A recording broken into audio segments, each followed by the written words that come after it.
You log into Dynamics GP and it feels familiar, but cracks are showing.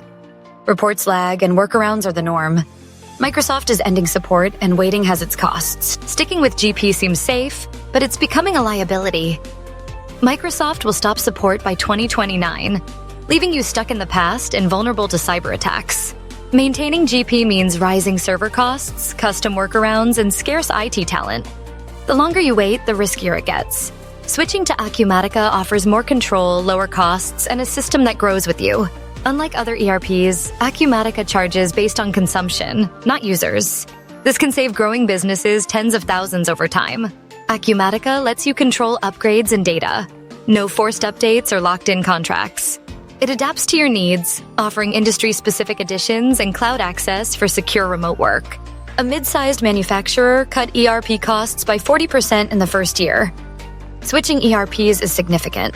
We offer personalized consultations to discuss your transition from GP to Acumatica. Get a clear roadmap, cost breakdowns, and expert insights. Every month you wait, GP becomes riskier and costlier. Book a consultation today.